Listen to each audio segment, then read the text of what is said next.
Hello everyone, welcome back to my God of War Ragnarok playthrough. Today's going to be a special episode. We are going to be reading all of the lore in the Codex, the Bestiaries and stuff, finding out everything that was written and found out about the realms and all of its citizens and denizens and monsters and stuff. So yeah, let's jump right into it and start with the lore. We can start with Faye. Faye. It has been too long since Faye left us and we spread her ashes from the highest peak in Jotunheim. A journey she planned, one that neither of us was ready for. I dream of her in simpler times when being together was enough. My duty now lies solely with our son, but I still have so many questions for her, so much that I still do not understand. I see glimmers of her in Atreus, and they make me smile. But I am left with those same questions as I try to guide him along his path. He is focused on who he will become, and while it becomes difficult to keep him close, I am grateful I can continue this journey with him. For now. Fenrir.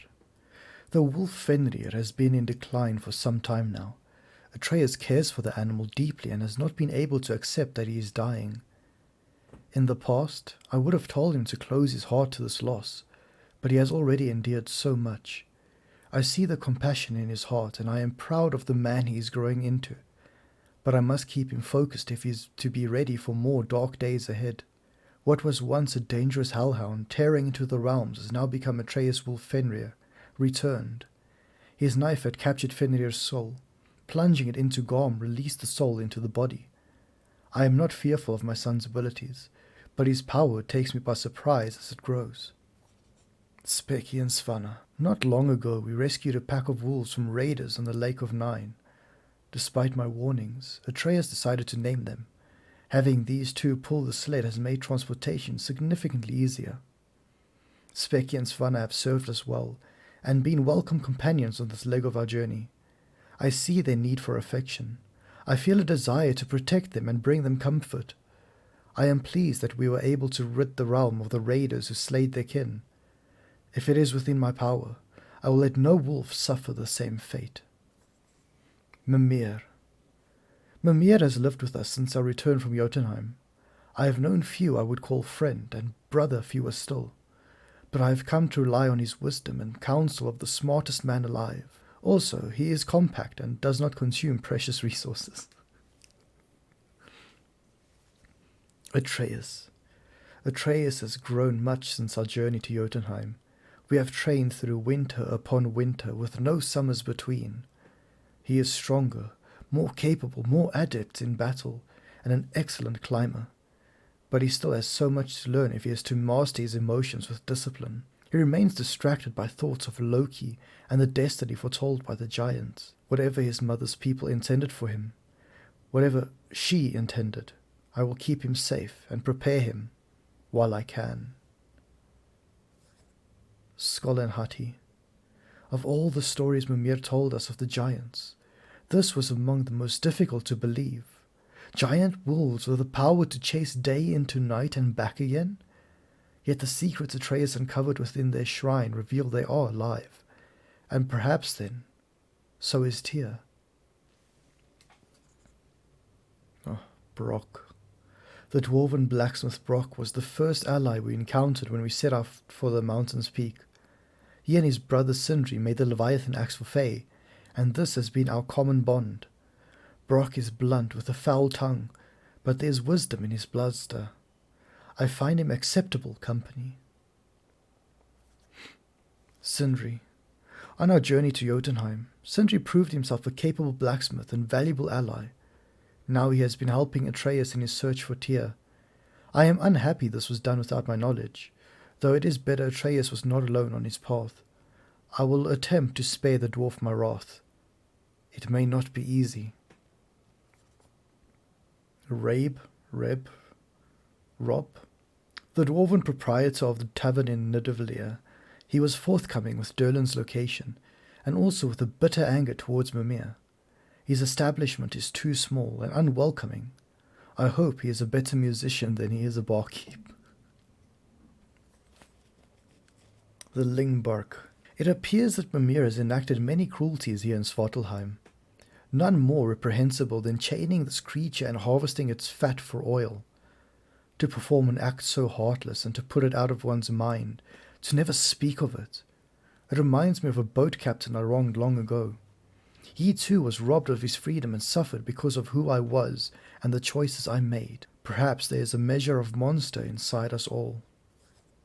Durlin, a minor official of the dwarven city Nidavellir, at one time an ally of Faye's in an effort to resist Odin. Now he numbs his failures in drink, yet it appears he has aided us with a map to Tyr's location. Also his sea creature Dinner gave Atreus an unusual stone. Ratatoskr, a large and extremely talkative squirrel who claims to take care of the world tree. He is overly familiar, yet seems harmless and benevolent. His spectral aspects have aided us before, and may again. He revealed that the stone given to Atreus by Dinner was a seed for use in realm travel.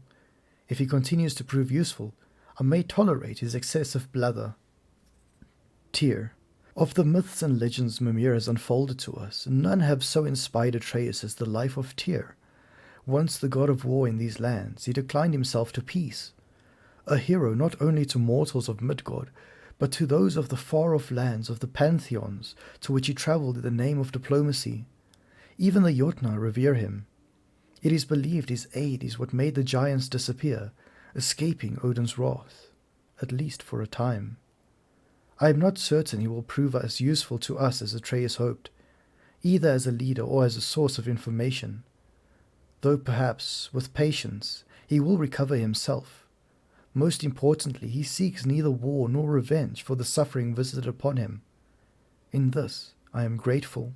When Asgard fell, the true prison holding Tyr fell with it. We happened upon it in Niflheim.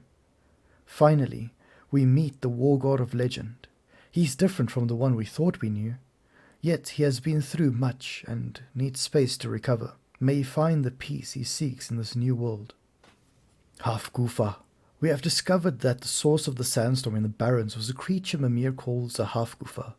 I encountered something like this as a boy, but it was a much smaller sea creature that did not fly. Now that the storm has subsided, we can explore the desert freely and collect resources. To the west we can see another sandstorm, likely caused by another Halfgufa. We should ease this creature's pain when the time is right.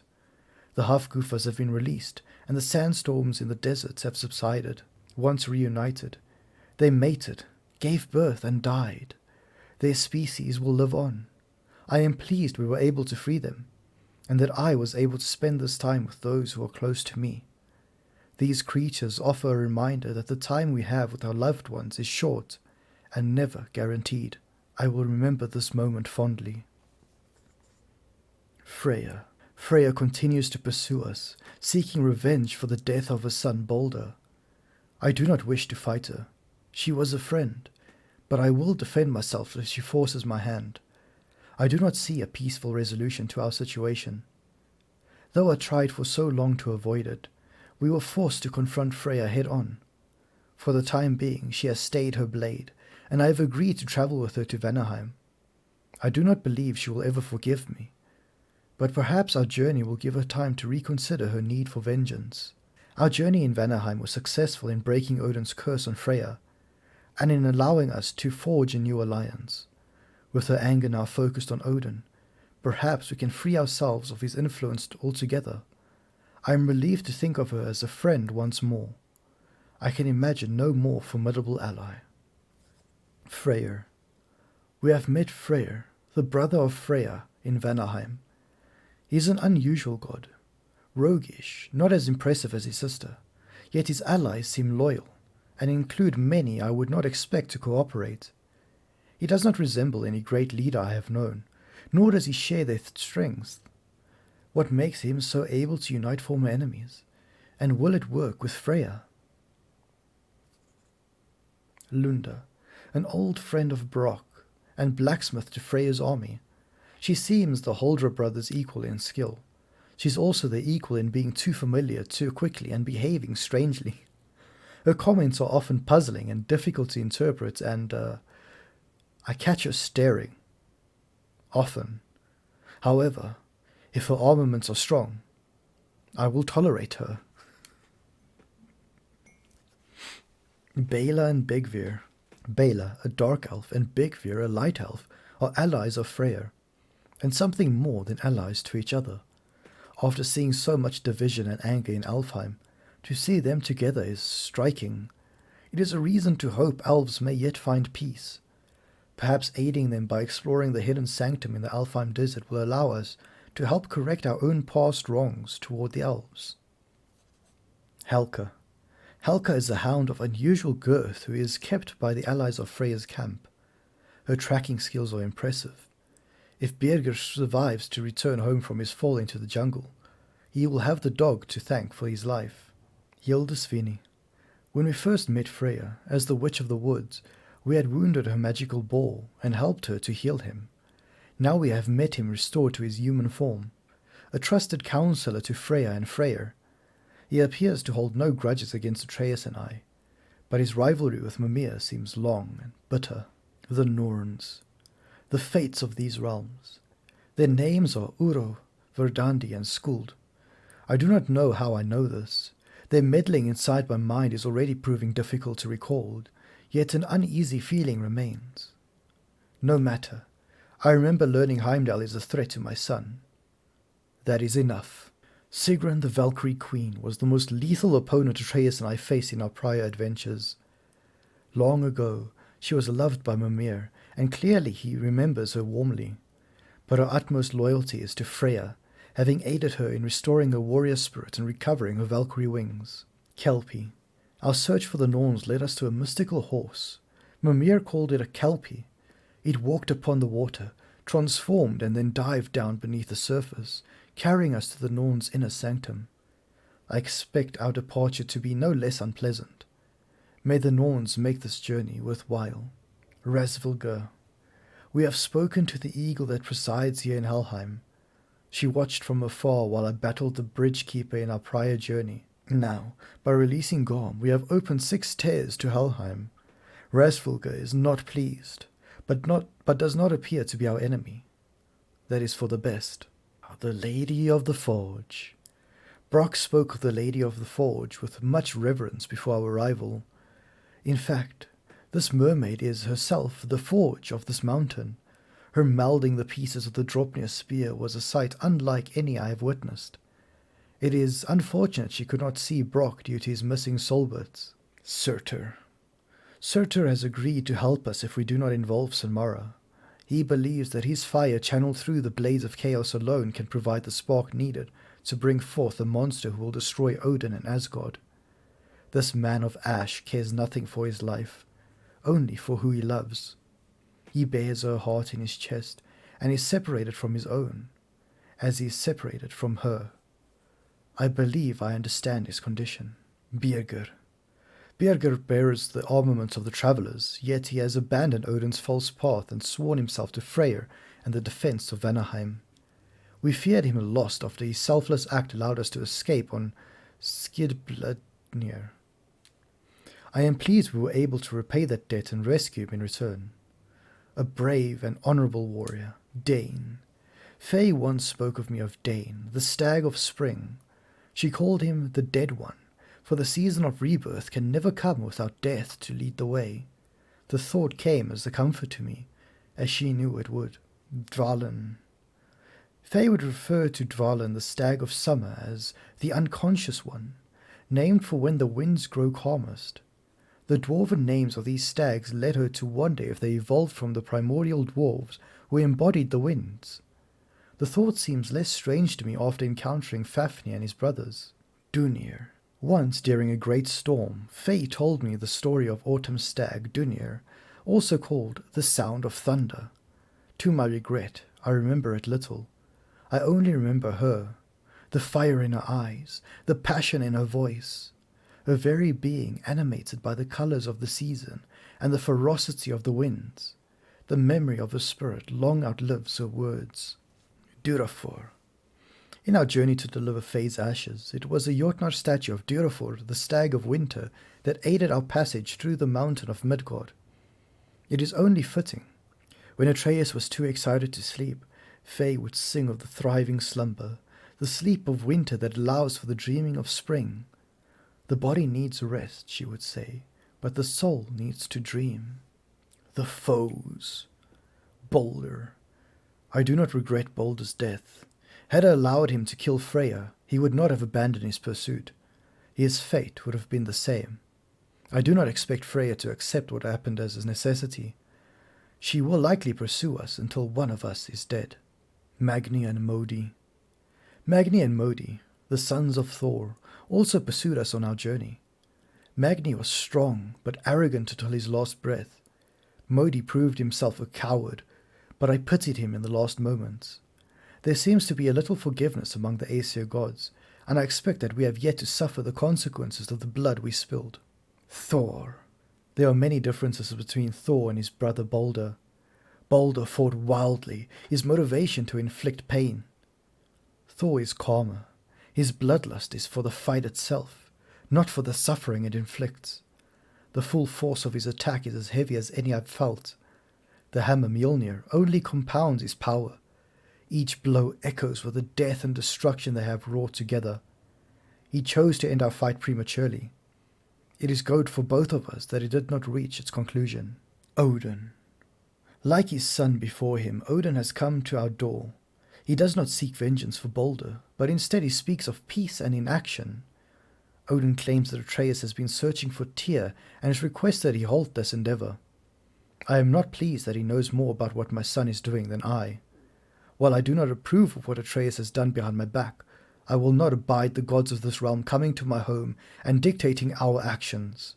If he does not want us searching for Tyr, it is likely that is exactly what we should be doing.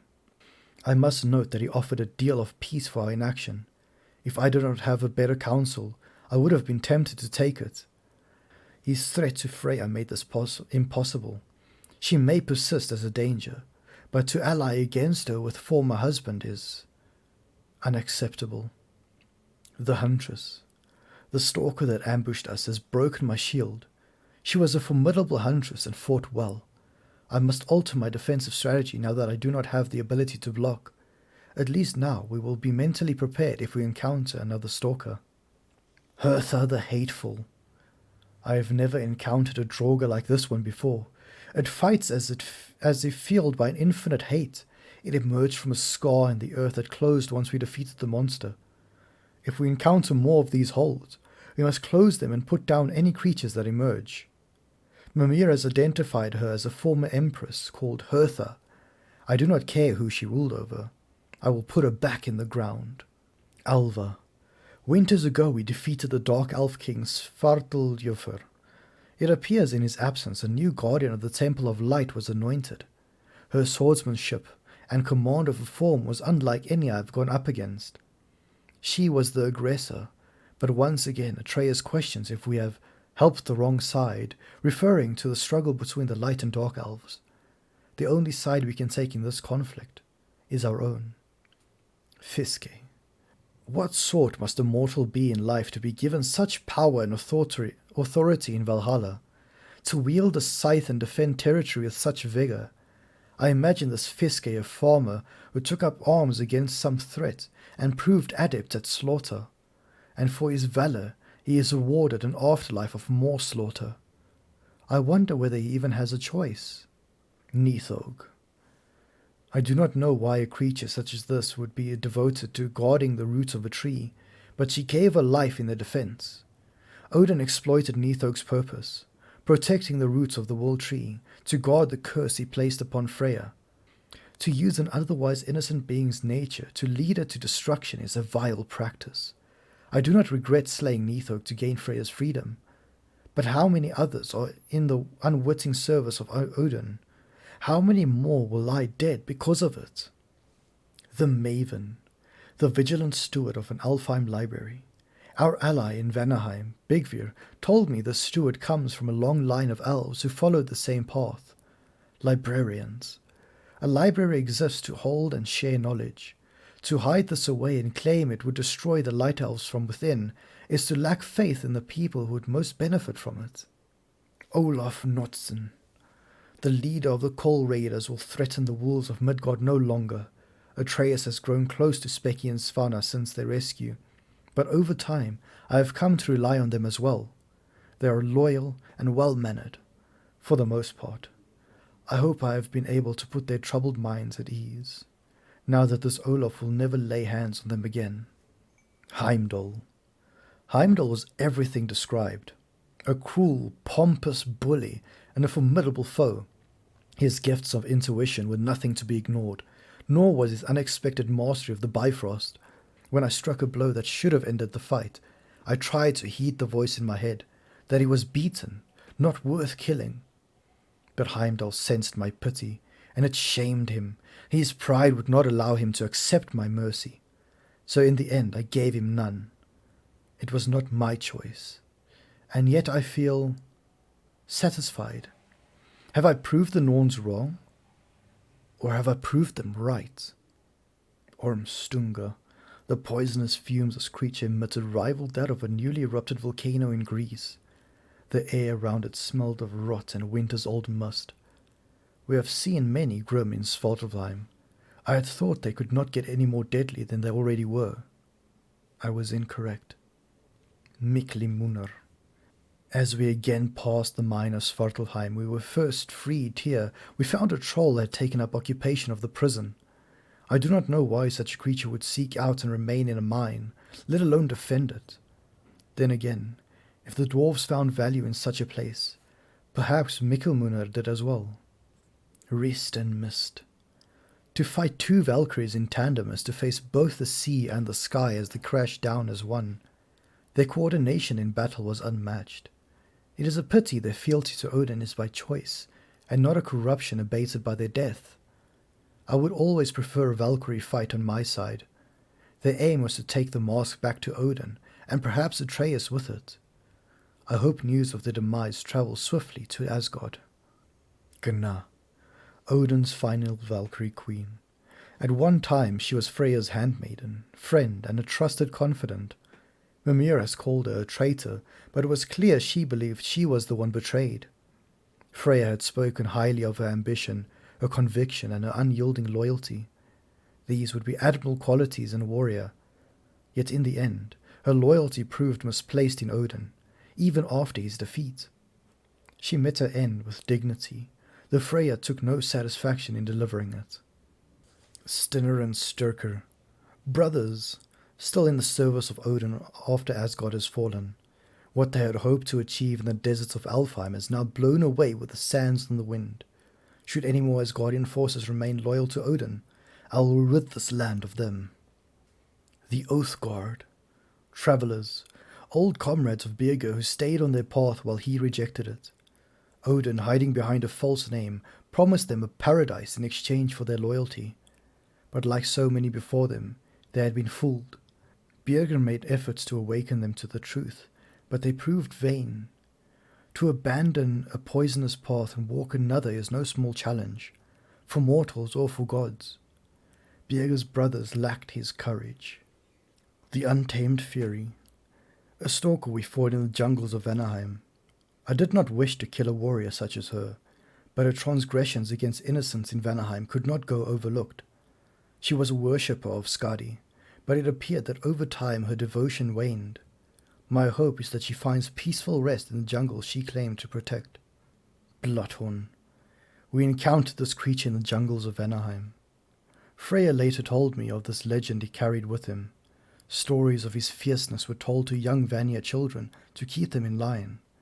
She would not say how much Vanir blood he had spilt by his claws, but from the solemnity of her voice, it was no small amount. With the beast slain, parents will need to find a new way to scare their offspring into obedience. Ormr, a mysterious creature. Mimir tells me it was born from an ember that escaped Surtur's hammer as he worked his forge. The steward of Muspelheim used his bellows to breathe life into the ember, and its first act of existence was to steal and consume the precious metals the smith had been using to forge a weapon. Mimir tried to tell me Surtur found this amusing. Were I Surtur, I would not be amused.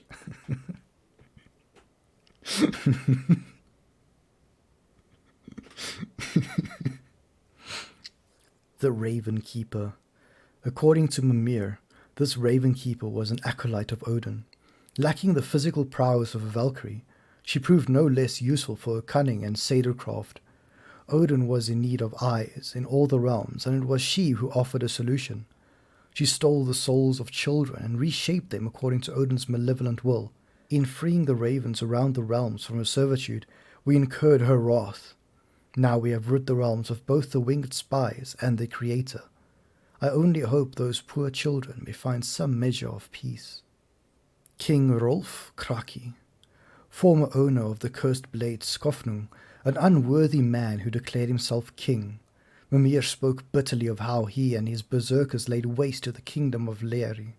It is unlike Mimir to seek vengeance, but his cause is just. I have taken Rolf's sword, once a symbol of betrayal, and used it to rid these realms of him and his followers. I hope this brings Mimir some peace. Heartful the Callous, a follower of the false King Rolf. According to Mimir, he was known for his particular cruelty in battle. Heartful's skill with a blade was precise, and he used this precision to extend the suffering of his victims. Instead of beheading them in one swift move, he would dismember, slow and deliberate, a vile practice. He will be forgotten. Frakni the Zealous, one of King Rolf's berserkers. Frakni would never back down from a challenge, Mimir tells me. He spits after saying this, but refuses to elaborate further. Haklanger the Bearded. Perhaps in life this Haklanger the Bearded had intimidating facial hair. In death I saw nothing of the consequence. Of that was where his strength lay. He should have ensured it would accompany his soul in the afterlife. I pity him. Hair is temporary, as are we all. Vitziker the Bold. According to Mimir, Vitziker was, in his life, a powerful necromancer, violating the natural order to summon the dead to his will. In death it seems this ability inverted, allowing him to summon living creatures as his minions. Only those corrupted by Satyr are susceptible to this, but it was enough to prove dangerous. We are well rid of this berserker. Baegor the Feared. Mimir would not tell me the transgressions of this berserker. He informed me he is relieved the heinous bastard is gone for good. He continued to speak ill of this Baegor for a few moments more, but I do not wish to write the rest of his words. I too am glad to see his demise. Skotjendi the Unerring. Unerring feels a fitting title as her aim was true. However, Mimir tells me she earned it during her days as an assassin. Her targets would meet their ends without fail, but not until every ally around them had been killed first. Hjalti the Stolid. A berserker of King Rolf we defeated in the deserts of Alfheim, known for her force as Mimir puts it. During her life, after she had defeated an opponent, she would not stay her maces. Hjalti would continue her assault long after the body was beyond recognition. This Rolf kept truly depraved company. Votter the Prideful. I am told Votter was one of King Rolf's favourite berserkers. Her early life as a travelling rhapsode, as she would be called in Greece, led to her ability to move swiftly but attack in full force with a destructive magic. People of many talents should rightfully be feared, but she will be feared no longer. Romunder the Cruel. Mimir tells me Romunder the Cruel received her name from one particular battle, the last stand of Dolfdun, during which King Rolf's opponents declared defeat. Romunder, using only her magic, then performed a blood eagle on the surviving general. I am familiar with this method of execution, but have not yet heard of magic used to enact it. The prospect is vile and unnecessary. I'm surprised we never actually got to see a blood eagle in the game. Now that I think about it, maybe it would have been a bit too dark for the game. Svipdagger the Cold. In life, Svipdagger was said to sharpen her axes on the bones of her enemies. Mimir has garnished the truth before, in favour of a good story, but in this instance I cannot allow it. Bones will not sharpen weapons. If the dwarves were to hear this, I do not doubt they would mock it furiously. Bodvar the Fierce. I have been told this Bodvar had all the brains of a hammer. If this is true, it is a wonder King Rolf's company were able to hold the reputation Mimir claims they did. A good warrior must be as sound in mind as they are in body. Still, I knew many companies in Greece who applied strength and brutality over strategy. Brutality alone never won a war. Starulfr the Troublesome. We fought Starulfr alongside Bodvar the Fierce in Svartalfheim. Shortly after, Mimir spoke bitterly of her notoriety and subterfuge. By cover of night, she would kill the families of powerful enemies rather than the rulers or generals. This incited swift surrender from some and brutal retaliation from others. Either outcome was enjoyable to her. The Crimson Dread. During the rescue of our ally Birger, we encroached upon this creature's territory. I understand the need to protect the land one calls home, but if someone were to pass through my land peacefully on a mission to save a comrade, I would not launch an aerial attack at them unprompted. The Corpse Eater. I did not think dragons took pleasure in scavenging. We found this creature after defeating 2 ogres. I had defeated the second of the 2, and this Corpse Eater took advantage of a victory and flew off with its prize. We then gave chase. I have no use for a dead ogre, but there's no pride in stealing another's kill. Just killed the thing out of revenge for stealing our ogre. That was brilliant. The Ash Tyrant. After the long winter in Midgard, travelling to other warmer realms has been welcome relief. The fire breath of these dragons, however, give me a new appreciation for the cold. The Pale One. A dragon summoned by Odin's Raven Keeper during our battle with her.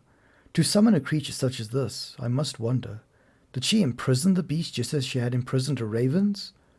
If that is so, perhaps killing the Pale One, like its raven counterparts, brought it freedom. If not, an evil creature is defeated. Gravel Belly. We found this drake in the deserts of Alfheim behind a door. I had been expecting treasure, or a new area of the desert to explore, but was instead met with a beast. The blue markings on its head were like nothing I had seen before. They could be considered beautiful were the creature not trying to dig its tusk into my flesh. Slaghorn. A drake retracked into the jungles of Vanaheim. One that seemed to enjoy burrowing under the earth and goring its victims to death with its tusks. Freya tells me these creatures were not native to this realm. There is now one few of their numbers. Cragjaw. In Vanaheim's great crater, we encountered a drake known as Cragjaw, a digging beast who had destroyed many of the Vanir stone structures it called home. Perhaps with this creature gone, the quaking here in Vanaheim will cease. Dowdy Forder. We encountered this troll in Svartalfheim on our mission to find Tyr. Atreus and I were fortunate that this creature had positioned itself perfectly to break our fall. In gratitude, I put it out of its misery. That's the first one we killed. We just chopped its head off. VC Hucklecorn. A troll we encountered in Midgard. The winds carried its stench so far I could smell it long before I saw it. Fighting these beasts in the dead of winter is one of the few ways to keep warm without a fire. I appreciate this. However, we may run out of trolls. Gulrab of the Ashes and Frost. 2 trolls imprisoned by the dwarf Elvis Stonefoot. Fighting 2 elemental trolls at once is a unique challenge. I suspect I have more experience at it than most. I will also happily never do it again. Law markers. Unsafe roads. Careful, traveller.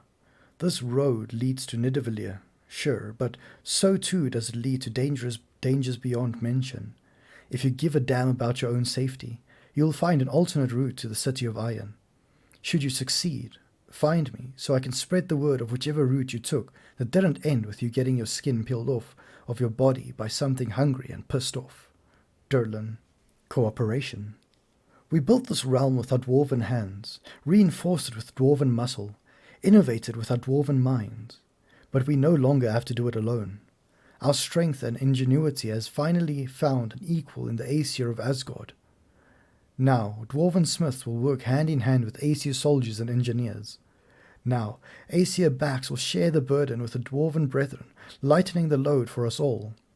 It was dwarves who made Svartalfheim what it is, but together with the Aesir, we can make it into something even better. Warning.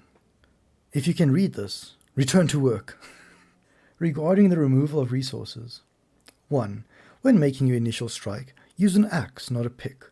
You use a pick, you go too deep. You get red flow. You get red flow, somebody has to clean it up. 2. Pre-dawn remains the best time to harvest. Grogginess and disorientation are still a major factor before the sun comes up, so the chance of accidents becomes much lower. Always wear earplugs. The living desert. The jewel of Alfheim is our most sacred and fertile desert, teeming with an unequal diversity of life. From the majestic Hafkufa and the dulce Song of the Sands to the wide array of turtles and lizards found in the Yarta and the abundant herds of gazelle and ibex roaming the shifting dunes. All creatures of the desert are given breath by the grace of the light. Take a moment to witness the grandeur and reflect. Keep well thy realm. The desert of our ignorance. So much of who we are is lost. Not just this desiccated leviathan, nor its ilk, but the very identity of this creature is knowledge forgotten. Was it a predator? A wraith of the barrens to be feared and avoided? Or perhaps a gentle behemoth tamed by the pre-division elves and farmed for meat? The answer is a grain of sand in the desert of our ignorance. Our history remains buried beneath generations of dead elves. Should another manage to rise above our malignant dogma and search for answers, let these bones serve as a warning. If nothing changes, we will remain forgotten. The Consul. The tower's purpose. Though it now serves as a military outpost, this tower's architecture indicates a different function in the time before the division of light and dark. I could find no mention within the archives, which is not altogether unusual. Many of the texts within have been sanitized across generations, but the very absence of any information is telling in and of itself. What sacrilegious ceremonies were held here, so inimical to our current status quo, that the librarians eradicated all mention of this tower's true purpose?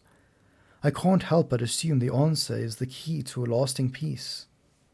The Consul. You nature liker.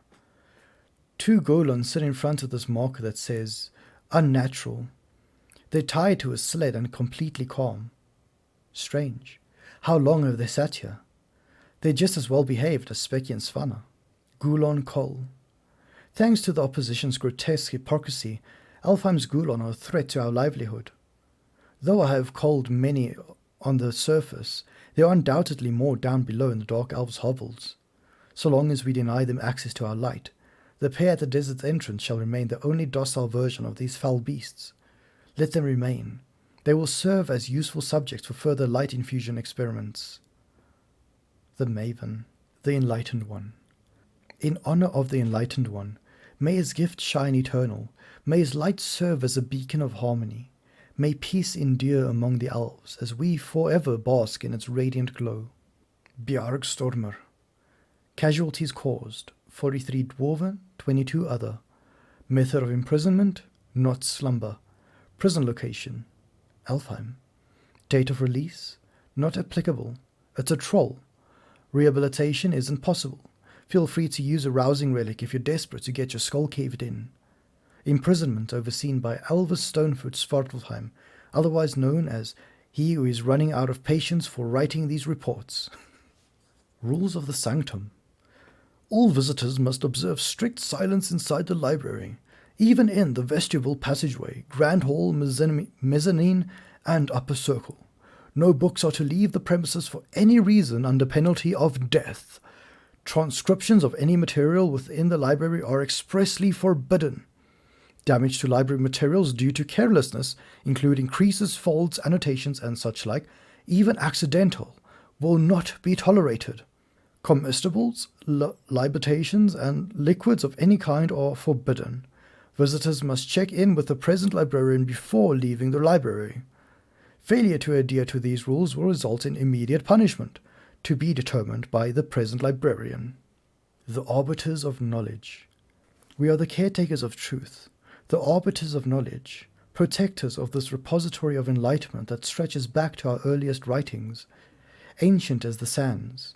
It is our sacred duty to protect our elven learnings and prevent the possible spread of it to those who cannot reconcile the wisdom found within these walls. The benighted masses cannot be trusted, cannot be expected to assimilate these truths. They lack the intellectual fortitude to absorb and accept the divisive nature of certain revelations. This suppression is not cruelty, nor is it an attempt to control. It is mercy, pure and simple. Never forget that. Harmony. In a realm of peace, there is only one crime, a disruption of that peace. Look about you. The land and its people in harmony, in balance, as constant as the sun and moon. Yet balance is precarious. Balance is easily lost. Cruelty, vanity, selfishness, these are the forces that would disrupt Vanaheim's harmony. These are the forces of the Aesir. We are a peaceful people, but peace cannot endure without force to protect it. Dead on arrival. A warning to all who pass the spit of land. The dead here do not die. Rain or shine, in the heat of the day and the chill of the night, they follow their master's will. Leave now, whether you value your life or peace in your death.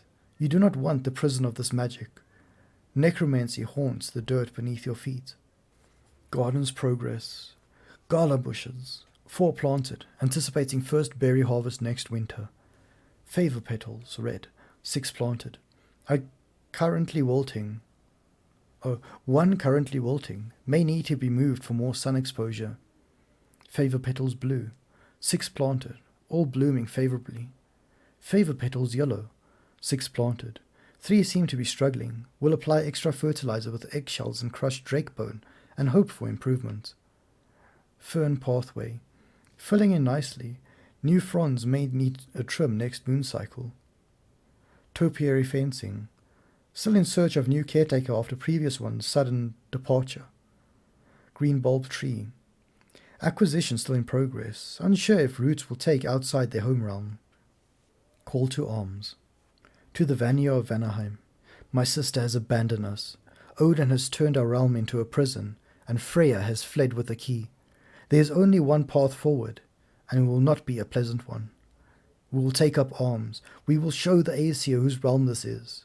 We will go to war. Freyr. Living masterpiece. There is truly no greater medium than the living, thriving tree. Every branch a canvas. This mighty elder and I work in tandem to achieve the impossible. My hand perhaps guides my ties and forms persuade a pattern, but it is through the sacred giant's prosperity that my work takes shape. May my art always go over the heads of all those who try to look upon it. It is not for you. Seder's sacrifice. I fear devotion is waning amongst the others. If we are to drive the Aesir from Vanaheim, there are things we must do without hesitation. Sacrifices must be made, and if I am the only practitioner with enough courage to make them, then so be it. In life do I scream, in death do I sing, in blood do I trust. I am the vengeance of these lands. Anything I can do. No one said this journey would be easy, yet I do find myself questioning how far I thought I'd go to finish the pilgrimage. On the way up my foot slipped, causing me to stumble. My heart seized in my chest, and I felt I may perhaps perish at the hand of this cliff face. Thankfully, I was able to catch myself, but I suffered a nasty scrape on my knee. I believe blisters may also form on my hands as a result of the rough rocks. My back seems to have also taken to complaining about the pack I have borne for the past few days. While I'm thinking about it, my head has also begun aching. My point here is that if I can make this journey, I believe anyone can as well. The ceremony. The weather has favored us this day. The sun shines and its warm rays ripple through the leaves of the surrounding trees. Juniper leaves have been bound and burned, their scent hangs joyfully in the air. Guests take their seats, the tinkling of celebratory laughs fill the halls. Anticipation for the ceremony builds as the hour draws near. The feast. The table is filled. Delicacies of both Vanir and Aesir origin have been prepared to symbolize the union of peoples. Succulent fruits to whet the appetites, served alongside the salted crisp skin of young hens. Gourds roasted and then sauced in honey and breads baked in the lava pits of Eldgar will be presented at the second course. An offering of Sereminir has taken the center of the spread, although many Vanir will likely refuse to partake. Nuggets of tender meat for the little ones have been piled high. They will not go hungry tonight. Last but certainly not least, casks of mead have been rolled out in great numbers to account for the thirst such festivities bring upon their guests. Tonight we dine as if Ragnarok will come for us in the morning. The orb and crown. Vanir tradition is bound in the plaits of a Freya's hair as final touches are made for the ceremony. Bloodberg blooms to adorn her locks and lupine oil to make them shine. Fronds bound around the circlet she wears breathe life into the metal. She is resplendent as the rains on a summer morning. The blessing of two. A blessing on the union of Freya and Odin on this day. Prosperity to the people of Vanaheim and Asgard. As the sun shines and the moon glows, so shall the realms remain steadfast in peace. Unforgiven. May we be forgiven. We thought the magic could be controlled, unleashed on our Aesir oppressors. But the dark magics do not discriminate. We have hurt those we love. We can feel our minds unraveling. If you read this and we still draw breath, end it, for all our sakes. Seder. You deserve nothing but pain. You hate what we become? Then you hate the fruits of your own labor. This realm grows filthier by the day, and to provide even the smallest resistance to your rule is a joy. If we lose ourselves, so be it. If the innocent suffer, it is nothing they are not used to by now. We are no longer your subjects. We are Seder. Apology. I'm sorry. I'm sorry. I am sorry. I'm sorry. I'm sorry. Stupidity. They will call us mad for turning to the dark magics. We can live with this. If nothing else, the Aesir invasion has been good for one thing. It has proven the naivety of our beliefs. We thought kindness and harmony with nature would save us. We thought love begets love. We deserve to be punished for such brazen stupidity. Everything ends. If you are reading this, we are dead. If you are reading this, you are an Aesir who finally caught up with us. If you are reading this, you have shown more curiosity than your other Aesir brethren. If you are reading this, know that though we failed, there will be others. If you are reading this, know that all reigns end and all empires fall. If you are reading this, know that you and I will meet in Helheim one day, and I'll still have my magic and an unrelenting hatred for you and your kin. Golrab of the Ashes and Frost. Casualties caused? Think of a large number, then double it. Method of imprisonment? Not slumber. Prison location? Vanaheim. Date of release? Nah, the trolls devoured too many dwarves to count before I can put them to sleep. I doubt they'd be in better mood after getting slapped with a rousing relic. Imagine being stuck in the same position for any period of time. Brrr. Imprisonment overseen by Elvis Stonefoot Svartalheim. Resvulgar. Mighty Resvulgar, swallower of the dead, author of the wind, is not the first to claim the title of Hell, nor will she be the last. Since the time of the earliest frosts, 9 rulers have fulfilled the role, with her tenure for having lasted the longest. But when will her dominion end? And will she be supplanted by force, or abandon her title willingly? The dead watch and wait. An accursed name. Woe to the great princess Sigrun. Her heart is broken and her mind may follow. She committed a sin for which there can be no redemption. She loved the wrong man. Handsome of face and congenial of smile, he was perfect, except for his name. King Helgi. Sigrun's father, King Hogni, would never approve of such a marriage for one simple reason. This was the name of his old enemy. So strong was Hogni's hatred of Helgi that he would never allow that man into his home. But Sigrun loved him still, and so she endeavored to convince her father that love could be stronger than hatred. She was mistaken. The death of Helgi. Ash to ash, bones to bones, where love cannot live, death takes hold. Here are the words of Prince Dagger. My spear drips righteous and red from the blood of that cad King Helgi. My father, in his wisdom, denied him the hand of my sister, Princess Sigrun, knowing his true and dark nature. Enraged by this slight, King Helgi gathered his forces and invaded our land, determined to claim his bride. His murderous soldiers dipped their swords into the hearts of all who opposed their unclean union.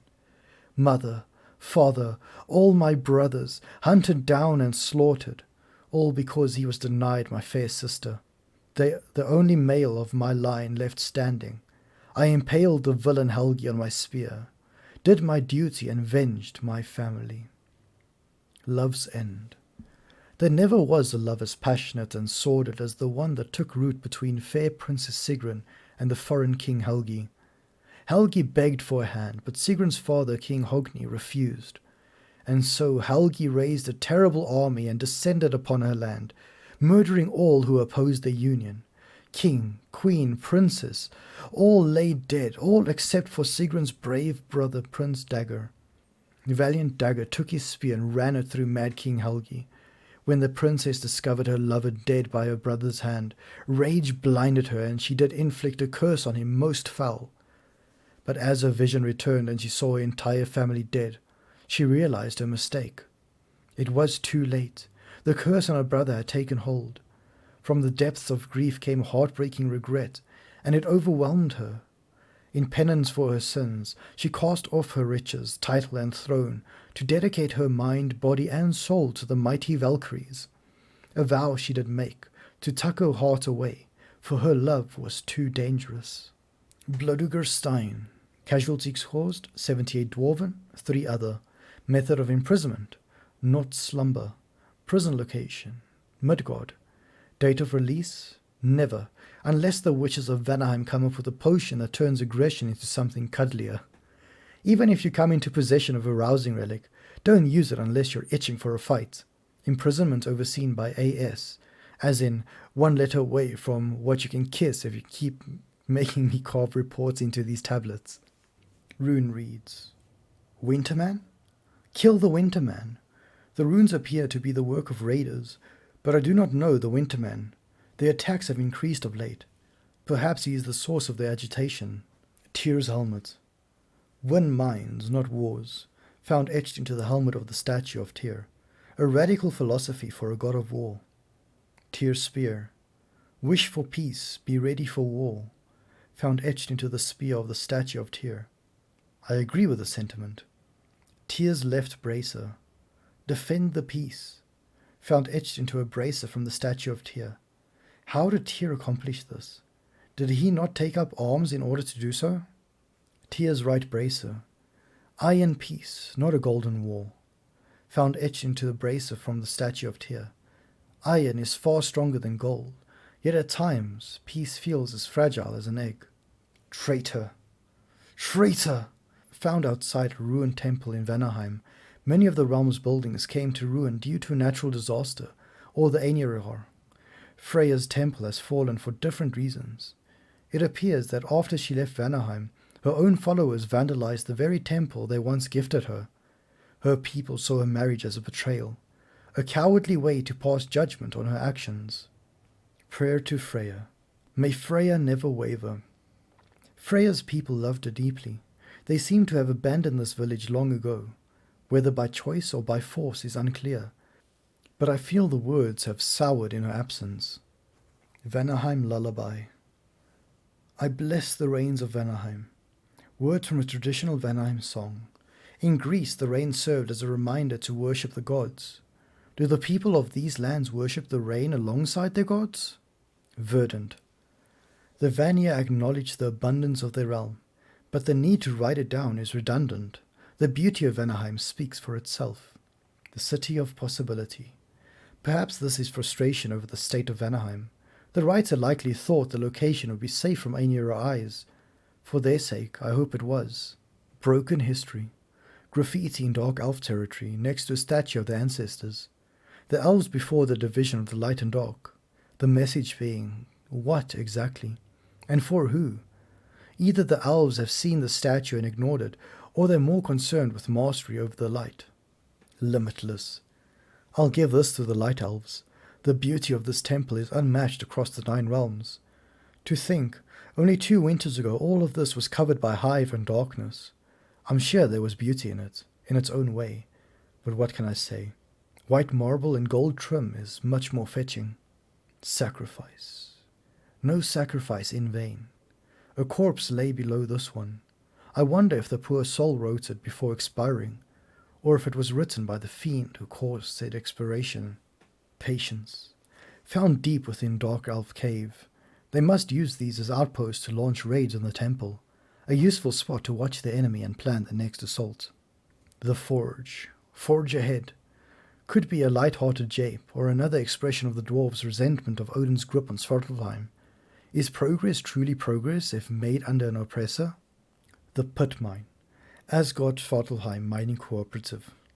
I was not the one to coin this particular equivocation, but one has to respect the pure emotionless language that paints over decades of systematic slaughter and oppression. The Vault. Vault Vista.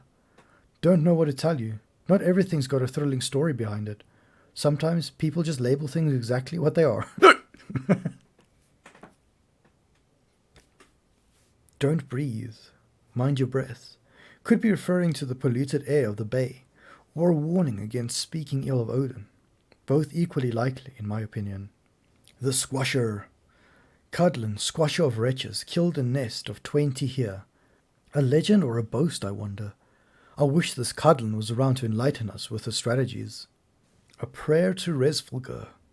The wind from your wings chills my bones and fills my sails. The words appear to spite the eagle of this realm in one moment, then express devotion in the next. Valhalla rises. Valhalla rises again. The Einherjar who made camp in Muspelheim after Asgard fell were mistaken and are dead once more. Scrolls. Dear Overseer. Dear Overseer, it is with shame and sadness that I must report I will be unable to meet your requested quota for the season. I am simply unable to forge armor of the quality and quantity you have requested. The fault for this, of course, is mine alone. I very much hope that my awareness of this fact might incline you to show some degree of leniency. As it stands, my output is measurably reduced since the injuries I sustained after previously failing to meet your quota, and I would argue, respectfully as always, that further physical punishment would only further harm my productivity. I eagerly await your response. Shopping list. Don't want to hear any more about shortages. ACO got exactly what we need. My work shouldn't have to suffer just because they get off on being withholding. Anyway, I need a barrel of oil, as many bundles of firewood as can be spared, 5 ingots of PS5 steel, and, oh yeah, goddamn food to goddamn eat. I can only imagine Derlin writing the shopping list. Passion. It's incredible what they take from you. I used to love mining, reaching into this hardened earth and pulling out its fruits. Filth under my nails, the stains of the realm's blood smeared on my clothes.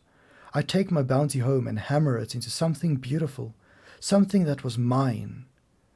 Now I do it for you, for the Aesir. Now I do it because you'll beat me if I don't. The beatings I can handle. Flesh heals. But you took my passion. Every day I wake up and I dread doing the very thing that once gave me purpose. So, that's it for me. I'm going to fill a pack with my greatest works of metallurgy, and I'm going to walk into that god's-forsaken bay. Whatever awaits me in Helheim can't be worse than doing this every day. You can consider this my resignation. Climbing the ladder. Today was a good day, my love. The Aesir overseer complimented my output, nearly double that of the second most productive dwarf. I asked him if he might mention my name to the great family in Asgard. Perhaps they might need a personal blacksmith for the warriors of Valhalla. And he said he would. Life is a stairway, and every day I haul myself up another step. If I can keep my head down and please the overseer, I am certain that this time next season we'll be living a warmer, easier life in the halls of Asgard. An examination of temporal significance. This evening I found myself musing on the scent of a book. When the paper is fresh, it carries the gentle notes of the plants it came from. Light, floral, with a touch of sweetness. As time passes, the pages age. They take on the brittle tan. A tear forms from any force stronger than the softest of touches. The scent hardens, crisp at the beginning, moving into the earthy musk left behind from the dust, desert air, and insect feasts. To these ephemera, nearly as impermanent as ourselves, do we entrust the collective knowledge of our elven histories. Is this venture foolish? I concede the fleeting nature of existence, be it flesh or scroll, yet I would not trade the pleasure of putting ink to page for all the treasures of Alfheim. The console. The Bifrost Bridge. I know it is not uncommon to hear the voices of those we have lost in the light, so I decided to run one little experiment. With permission of the temple's guardian, of course. I was missing my beloved Astraker something terrible and thought perhaps if I could hear him one last time, I'd feel more at peace. I packed up some of his favorite things, his blanket, the stuffed tatzelworm I enchanted to squeak when squeezed, and an old drake bone with the teeth mark still imprinted, and set them down near the light to see if I could perhaps call to his soul. I sat quietly for quite some time. I called to him.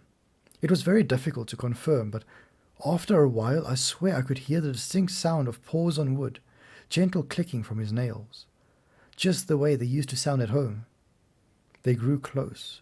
My heart beat fast in anticipation, but as soon as the sound started, they faded and I heard no more. Perhaps I will try again one day, but for now I will choose to believe he has found joy in the light and needs the comforts of his old life no more. I'm glad for him. On Galahorn. Galahorn represents the only known exception to the principle of bilateral harmonization in realm travel. Instead of a portal bridging the space between two realms, it is capable of rendering simultaneous passage between any number of realms, provided the existing infrastructure is established, and the horn is powered by the breath of a sufficiently powerful god. The Ashen God. It is the Ashen God's fault. She told us, the witch. She said the Ashen God murdered Balder and in so doing started Fimbulwinter. She said if the god dies, Fimbulwinter will end. No more night, no more cold, no Ragnarok. We ran out of food a week ago. No matter. Soon we will feast on godflesh. Receipt of purchase. It is with great pleasure that I, Ingolf Yoni, hereby transfer ownership of my most prized relic to one Alvis Stonefoot in exchange for 1/4 equity of his fledgling forge, 79 pieces of hacksilver, and 1 wheel of dry-aged Gamalost. May it awaken for him a trove of untold adventure and fortune. No returns or refunds accepted. The Tree. Mother said the other races of the 9 realms look at the world as individual trees in a forest. They see people and nature and time and destiny as separate elements. But not us. The Jotnar know that these are all branches of the same tree, that you can't separate love from fate, from the flap of a bird's wings without harming the tree itself. Maybe that's why I saw no fear in her eyes when she talked about walking her path, when she talked about her impending death. Sometimes it comforts me, knowing her and father's passing were just one branch in a great and ever-growing tree. Other times, I just miss them. Paints, bark, base brownish, visroot mixed with river water for dark red, sun daisy, yellow, or dilute to add brightness to any other color. Wretchberry, it's bluish. Green bulbs, duh. The Aesir promise. You were shown kindness, you were shown patience, you were shown mercy. Peace was sought. Peace was offered. Peace was rejected. And now you must live with the alternative. You have called us many things. You have hissed the word Aesir as a slur, spat in our paths, ignored our edicts. That ends today. Look at the ruins before you and understand the truth. This was your doing, not ours. Freyr's Lament. I can't do this. I have to do this. I write this because I can't say the words out loud. I write this because maybe, if all goes well, it'll be a funny reminder of the man I once was. A man who is scared, who is in over his head, a man who cannot stop asking himself over and over again a single question. What would she do? I'd love to ask her. But she's gone. So, I guess I have to answer on her behalf. She told me to stop complaining. She told me that I don't matter. That my fears, my inadequacies are irrelevant. All that matters is making sure the people of Vanaheim can cast off the yoke of Aesir rule. She told me I'm allowed to be scared. I'm allowed to be angry. But above all, I have to be strong. The people of Vanaheim need a leader, and for the foreseeable future it looks like I'm the best they're going to get. Man, I wish he was here. Freyr. Chores. Thank you for tending to my home while I'm away. I will be sure to bring you a souvenir from Midgard. Perhaps an icicle. Anyway, here's my daily routine. Please follow it as well as you're able. Rise with the sun. Whisper to the plants. Any words are fine, though they prefer secrets. Feed pigs. Mash berries into the feed first, or if the berries have gone sour, I have a berry bush seedling under the bed that can easily be matured to fruition with a growth spell. Fetch water from the river. Coax bark from the trees for firewood. Relax. That's all. I look forward to seeing you again upon my return. Abandoned. I gave you everything, my faith, my love, offerings beyond measure, and you abandoned me. Abandoned us. Abandoned your home. Why? So you could gallivant across the realms with the one-eyed king? Did we sicken you so, your pathetic worshippers, that you would take the first opportunity to leave and never return? I did not know true loneliness until now, nor did I know true rage. I would revenge myself upon you, but you are not here to receive my hate. And so instead I, and as many as will join me, will go to that temple we built for you so long ago, the monument to our gullibility and your selfishness, and we will do to it what we can only hope one day do to you. Non-violence. This will This will end in blood. The only question that remains is which side. Non-violence. This will end in blood. The only question that remains is which side is willing to spill more. The Aesir are not known for their mercy. Just ask the giants. Yet, our realm is split between those with a half a brain and those who believe that pacifism in action will somehow win the day. These Vanir would be kicked in the teeth and apologize for spilling their blood on Einar's blood. We have tried to reason with these, what other word is there? Cowards. They cannot be swayed. They will not help us muster a resisting force in numbers of any real meaning. And so what else can we do? What else but entreat the Seder magics to do what they will not? There are dangers to the old magics, yes. But can anyone say with confidence that they outweigh the dangers of doing nothing at all? Perhaps we will change. Perhaps our minds will fall to pieces. But if that is the price we pay for striking back against the Aesir, it is one we pay gladly. The path of lies. Brothers, we are deceived. We have spent our lives walking the path, our every waking breath devoted to finding its end.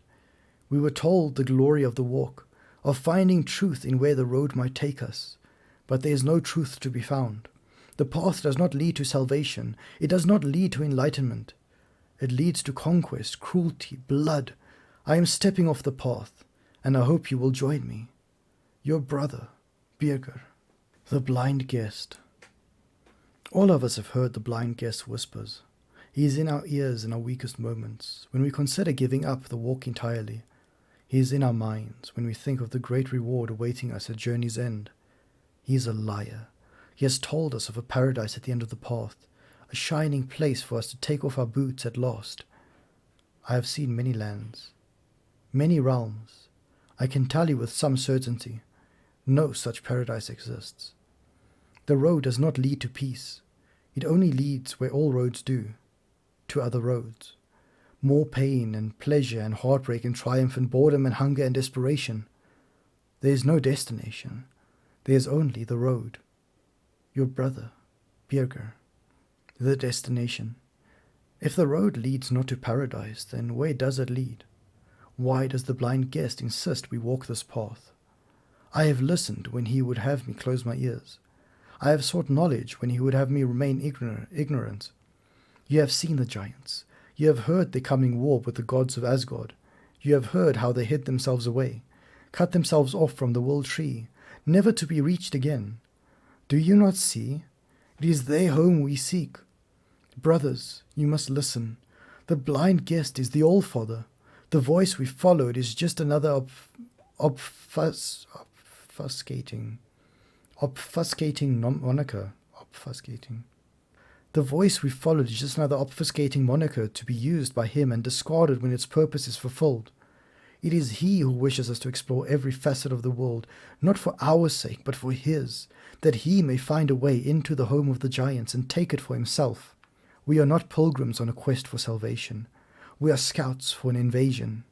I will not be part of this. We must not be part of this. I beg of you, my brothers, join me. Step off the All-Father's path, and we will forge a new one. Birger. Battle orders. Collect your troops and report to the Crucible in Muspelheim. I have set up camp there and await your arrival. The Queen. Next steps. Asgard's destruction is not the end of our fight. Once you have gathered yourselves, move your troops to my location in Muspelheim's Crucible.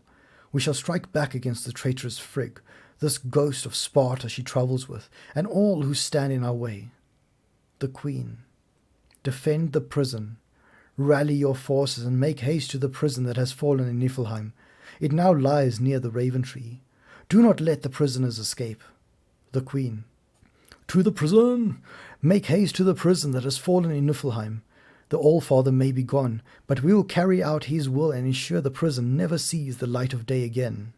The Queen. Gunnar's journal. Must she always play the victim, as if she has no hand in the shaping of her fate? In her eyes, her brother abandoned her because of his selfishness, not because she was domineering and controlling. She was exiled from her own realm because her husband was evil, not because she was caught conspiring behind his back. Her son was unjustly killed because of a vengeful foreigner, not because she drove her own son to madness. And when I kill her, Freya will tell whomever will listen to her in hell that it was because a former handmaiden betrayed her, and not because she deserved every single thing that's happened to her. Bestiary. The Aesir. Einherjar Captain. I understand you encountered your first Einherjar Captain while alone in Vanaheim with Lady Freya. You'll never see these aggressive individuals without their Asgard-forged weapon of choice, the scythe. Primitive weapon, if you ask me, but they've made up for it with the rather annoying addition of Bifrost energy. Carrying the weight of such cumbersome weapon, they move a bit slower, but once in range of that blade, one may find themselves without a head a bit sooner than expected. Captains can use Bifrost magic to exchange the scythe for a spear, capable of fast-moving charging attacks. Weapon switching this way is fast, so you'll have to keep watch as they change up their tactics. Captains can also use Bifrost to teleport themselves around the field, a particular tactical advantage to their otherwise slow-moving hammer-wielding variants. Einherjar Brute. Hardly a more fitting title than Brute, although perhaps applicable to more than one rank of Odin's soldiers. If memory serves, this title was granted if a newly incarnate Einherjar completed some feat or other. Last I heard, it was accomplished by wearing the jaws of 10 enemies that had been ripped from their owners' heads with their bare hands. Thick armor makes a brute hard to interrupt. It'll take something more than ordinary attacks to stagger him. Brutes can throw a vicious haymaker, but disrupt it and you will have a tidy opening to counter. I'm pretty sure that was supposed to say tiny, not tidy, but okay. Einherjar Warrior. One might look at this name and think it's a bit repetitive in nature. We already know Einherjar were warriors during their lifetimes, but I can assure you the distinction is quite keen. Just as one rises in rank in an army, so too do the Einherjar. Odin may have changed the qualifications since my days in Asgard, but the title of warrior used to be awarded around the 3rd or 4th resurrection, depending on how glorious the previous death was deemed. It didn't count if you offed yourself on purpose, of course. I wonder if any other contingencies were added when he found out they were staging battles for sport in Svartalfheim. Beware of the two-pronged attack, Bifrost from his dagger and raw physical damage from his hammer. Einherjar. Asgard's finest, a warrior of Midgard wants nothing more than to fall in battle. It would ensure passage to Valhalla, a promised land where the honourable and wretched alike are sent. There, Odin selected the best and gave them another chance to die for him, thus creating the Einherjar. It's diabolically genius if one would like to view it that way. Instill enough devotion within a bloodthirsty group of undead killers, and you guarantee yourself a near-endless supply of fodder for your war. Any Bifrost they get on you will detonate next time you're hit, unless you stay undamaged until it dissipates, which would be my humble recommendation. Some carry blades for attacking in quick succession. Try to parry these to interrupt their flow. Einherjar Rider. At one point, Odin found it worthwhile to train Einherjar to ride Grodungr into battle. Or perhaps it was the other way around, training Grödinger to be ridden by Einherjar. Either way, some training was involved. Quite a bit if Grödinger are as wild as they've always been. Mistrustful creatures, and rightfully so, given that they've been all but forced into servitude by Odin. Einherjar Archer. Odin's experimentation with Bifrost energy continues to cause us trouble. This time it's in the form of long-range bolts shot from this Einherjar archers. Not that I'd like to give him credit or anything, but it only makes tactical sense. Imbue the beasts, imbue the short-range weapons, imbue the arrows. Though it does present a break with tradition. Previously, Einherjar manifested their weapons according to the choices in life. Now that Odin's removed that limitation from their afterlife, where do these ambitions cease? Slippery, these archers. Either they close the distance between you quickly or use your own ranged attacks to fight back. Some archers bear shields. You can break their guard from close range with a shield strike, or make use of sigil arrows to disable the shields from a distance. The Einherjar Tamer. These members of Odin's army specialize in wrangling fearsome beasts to their will, and can summon them to aid in combat. Never a welcome complication. Odin's Ravens. Odin has had his eyes on us since we began our journey some time ago. Killing these ravens and blinding the Allfather will only aid us on our path. The beasts. A dragon. These magnificent winged beasts come from Svartalfheim originally. But no, not because they're all transformed dwarves. The curses upon Fafnir and his brothers had to be inspired by something, didn't they? Dwarven history is replete with lore of great dragons who hoarded gold and holed up in mountainsides. But that's now a bygone age. One of the first things Odin did by way of gaining the trust of the dwarves was to help them with their dragon problem. Through a mixture of organized murder, magical imprisonment, and involuntary relocation of their eggs, the dragon presence was effectively Aesir repressed for generations. Of course, Odin was playing a much larger game.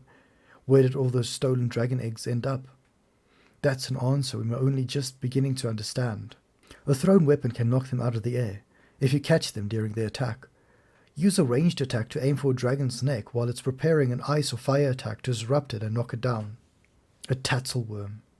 Few venture to the lands where these tunneling bastards roam, and even fewer can survive an attack. They'll burrow through the earth as if a fish swims through water, waiting for any unsuspecting soul to step on the wrong path of land. Their barbed tails pierce flesh with ease, flooding their victims with venom.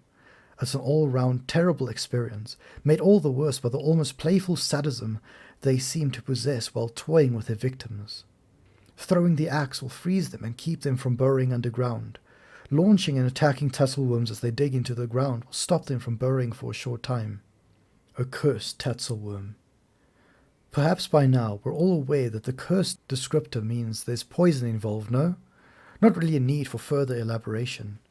Cursed Tatzelworm's spit is highly poisonous, even on the ground. The Wretch. Oh, how I jump at the chance to smash these little blighters with a well-aimed hoof. The stench they give off rivals a troll's bonch and then some. On their own they seem an easy foe, but rarely are they seen without companions. A pack of wretches will quickly overwhelm even the strongest of enemies. Wretches thrive in wetlands. Find any body of water and they'll likely be nearby. Basking in mud and filth, not doing any favors to their already unique scent. You'll need to be quick on your feet during an encounter with a wretch of any kind. And watch the teeth. Wretches will surely try to swarm and surround you. Area impact strikes, like the blade's heavy attack, should quickly dispatch them. The Exploding Wretch. Could wretches get worse? They already have, unfortunately. The stench they emanate not only comes from the environment they keep themselves, but also from within. A collection of gases they use to grow up into a grim, and then into a big strong bergsra, to be precise. However, when some of the gases react to others too quickly, whether brought on by panic or anger or some other unknown reason, the little wretch will expand and moments later explode. Best avoid those or kick them into other enemies so they might find some purpose in their miserable little lives. I didn't know you could kick them. What? I need to try that next time. A Wild Wretch. Parasites, the lot of them. Gifted with several rows of tiny teeth which makes it easy to attach into a victim and suck away at the life force in a snap. Multiply that when several attach on at once, and anyone would be downed in moments. What possesses these wretches to enjoy this particular form of annoyance is beyond me. Logic tells me they must serve some role in the ecosystem of their home environs, but that seems too generous to grant these malevolent buggers. Nightmares. Ugh, what awful pests. Entry complete. The nightmare parasite. Not the most life-threatening of nightmare variants, but upon reflection, certainly the most terrifying. Any creature that sees fit to take over the mind of another deserves swift retribution. These nightmares have the power to possess other enemies, making those enemies much stronger. If a possessed enemy is stunned or killed, it will force the nightmare parasite out of their body. Exploding nightmares. Perhaps the most deadly variant of the nightmare. These like to swarm an enemy in groups, and the moment they feel they have the upper hand, they sacrifice themselves for the good of, well, killing the enemy. Seems counterintuitive if you ask me, but my theory is that they operate as some sort of singular consciousness. The good of the many makes losing a few worthwhile in the long run. As soon as an exploding nightmare begins to charge, just one hit to their body will blow them up. The explosion hurts other enemies as well, which could prove to be useful when fighting a big group. If they get too close, they'll explode. Exploding nightmares need to be hit at range. Ice nightmare. Not much different from your run-of-the-mill nightmare, with the exception of ice that can lob at you given the chance. Best not to give it that chance in the first place. Attack first, and you've got nothing to worry about later. Ice nightmares will look straight up before firing the ice projectile. Either get out of the way or hit them with something ranged. Use ranged weapons to knock nightmares close to the ground, where you can easily finish them off with melee attacks. The Gloom Nightmare. Gloom nightmares are named appropriately, I suppose. They have the ability to temporarily blind the enemies. Unfortunate when it happens, but a few well-aimed hits with a ranged weapon and they'll bother us no more. Drakes. Drakes are a variety of dragon that originate from Alfheim, but thanks to Odin's systematic meddling with the ecosystem of any realm not its own, who bloody knows where they might show up. What drakes lack in height, they make up for tenfold in power. It isn't an odd occurrence to see buildings brought to ruin when one of them goes on the rampage. You can see where the beast's skin is thinnest by where the energy inside glows through. Striking those spots is our best chance of a favourable result, even more so if we could strike them in simultaneously. The melee variant of the Drake has the ability to charge at a moment's notice. When it does this, it gallops across the ground before swinging its head at anyone or anything nearby. A well-timed parry can shove the Drake backwards, causing it to stumble, or even fall to the ground, leaving it open to attack. Gulon. Most often in the hunting packs, Gulon make quick and dirty use of their teeth for the main method of attack. They're beautiful creatures, but if you're close enough to admire their beauty, it's likely going to cost you an arm, or worse. Although, I imagine, out of any of us, the lad would likely find a way to tame them. Bless him. He'd get attached to a dragon if he thought there was half a chance you could befriend it. Watch out for the Gulon's sonic shield and interrupt its guards as soon as possible. The Gulon will zigzag before coming in for a bite. Dodge out of the way. The Cursed Gulon. A variant of Gulon that enhances the vicious bite with a mouthful of poison. They seem to prefer vomiting said poison on the ground, the better to keep enemies at a distance. It's a fascinating defense strategy, being able to create traps with your own stomach acid. If it is indeed stomach acid. It could also stem from various sacs in the mouth and the throat to prevent any internal damage. Never got close enough to get a good look. The Wyvern. As majestic as it is dangerous. Unlike drakes and dreki, the wyvern is not a member of the dragon family. Their lack of forelegs is more than made up with dexterity and speed of their wings. Seeing one take flight makes the feat seem as easy as a fish gliding through the waters of a calm lake. Wyverns were originally tamed, or rather tamed, at one point in time by the Vanir. Before the occupation of Vanaheim, riders developed a close bond with their mounts, which required a significant amount of trust from either party. It was well worth the trouble, I've been told. So much so that Odin's Einarjord have opted to replicate it, enslaving the wyverns of Vanaheim in the process. Should a wyvern come at you with a diving swoop, be sure to dodge or parry it, or we'll both feel that one. When they start backing up, be on your guard for a blast of lightning from their wings. The Dodr Wyvern. One of the deadliest of Asgardian battle beasts. No one asked for a dragon with Bifrost abilities, so some lout saw fit to grant the gift to wyverns. If not obvious, I feel the need to clarify. The lout was Odin, Who knows what experiments he performed on the poor beasts to imbue them with an energy substance as foreign to them as bathing in lava. This one likes to get in close and bite you with its Bifrost teeth. Parrying such attacks should create an opening. Watch for the attack that charges in the air before creating a wide area blast. You can interrupt it with a ranged attack, and failing that, you may yet block the blast with your shield. Flame Gruddunger, a mount favored by Odin's Einherjar. You liken it to a lion from Greece, combined with the horns of a goat, the antlers of a stag, and the unnatural ability to combust the foliage around them. Timely dodging is a critical tactic against Flame Gruddunger. It's protected by a fiery carapace. Use your axe to extinguish it, so you can do some proper damage. Frost Gruddunger, a cousin of the Flame Gruddunger. These beasts have opted to utilize ice in their attacks rather than their hot-headed relatives. When they start bucking, it's important to block with your shield. Dodging won't get you anywhere against an attack that wild. Dodr Gruddunger, another example of Odin taking something that doesn't belong to him and bastardizing it.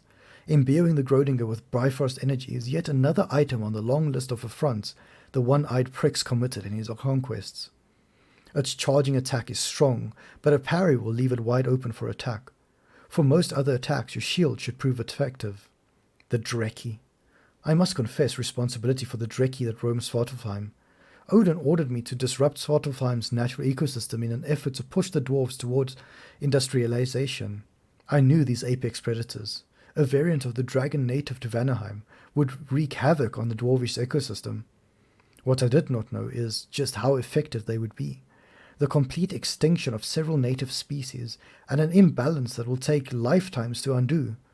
Consider this a written confession, and a pledge to do everything in my limited power to set things right. When a Dreki swings its tail hard, try parrying to gain the upper hand. When it executes several attacks in a row, its final bite is the most devastating, and cannot easily be blocked. Elves. The Dark Elf. Seldom does power come without cost. Alfheim's desert wasn't always a storming and barren wasteland. No, before the temple was built, the desert was teeming with life. Now, the life-deprived elves of the barrens wage constant war upon their counterparts in the Lightwell. In their eyes, the Lake of Souls is not theirs to use. How could one blame them? They watched their home waste away as the cousins grew powerful. Dark elves prefer tactics of swarming you as a group, disrupt their efforts with heavy hits and parries. Dark elves may recover in the air from being launched, but not if you launch them once frosted. The Dark Elf Lord. The largest and strongest of the Dark Elves we've faced. Lords weaponize light and use it to temporarily blind their enemies before landing a devastating attack on them, as if they couldn't simply crush a skull on their own. Perhaps the tactic makes the deaths of the enemies more humane. Terribly strong, with the thickest available armor, you'll need to track when they finished out an attack sequence that leaves them open to countering. Using magical and elemental attacks to freeze or otherwise weaken them will prevent them from recovering in mid-air once launched or disrupted. The Dark Elf Warrior. A bit tougher than most Dark Elves, these warriors spend their time training and executing routines to the most efficient and deadly extent. As with most Dark Elves, flight remains an important part of their strategy. Should they attack, the sooner we can ground them, the sooner we can get the upper hand. Their charge attacks cause temporary blindness, which I know you especially hate. They are much easier to kill when grounded. Trip them up if you have the chance. The Dark Elf Summoner. Summoners possess the unique ability to call in reinforcements at a moment's notice. Not that cooperation is a particularly novel concept, if anything, it's one of the more effective strategies out there, as overwhelming an enemy can be the quickest way to victory. As such, summoners should be taken down as soon as we spot them, so as to prevent them from fulfilling their duties. The Light Elf Slayer. Slayers prefer a dual sword approach to combat. I've heard tell they feel more in control when both hands are in sync, executing a move rather than a one-handed attack or one-hand block. If they weren't so deadly, their moves could likely pass as a dance, one I'd pay decent hacksilver to see. Perhaps in a less tumultuous time, elves can lade their weapons for the pursuit of elegance and pastimes other than war. Proper use of shield strikes is critical against this foe.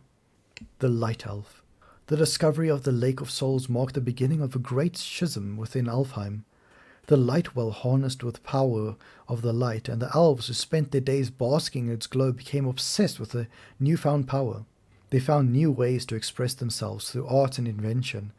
It was a time of great prosperity. For half of Alfheim, once the realm's living desert began to wither, the other half of the realms deemed the cost of the progress too high, thus spawning the violent circle of conflict that continues to this day. Knocking off their mask with a blow to the head can leave them open for strong attacks and easier to stun. When they throw explosive material, here's an idea, throw it right back at them. The Light Elf Warrior. These elven warriors are more than proficient with their blades. You'll need to focus properly to make it through a duel with one unscathed. See if you can parry his dashing slash to open you up to counterattack. If you dodge his other melee sword swings, you'll be open to a counterattack. The Light Elf Mystic. Mystics prefer to keep their distance. Not emotionally. I'm sure they're quite forthcoming with their thoughts and feelings among their comrades. But as a battle tactic, they are masterful at conjuring difficult to dodge ranged attacks. Getting in close gives you the upper hand against their weak forward defense. See if you can't help close the gap by, say, tripping them with a well-placed axe throw.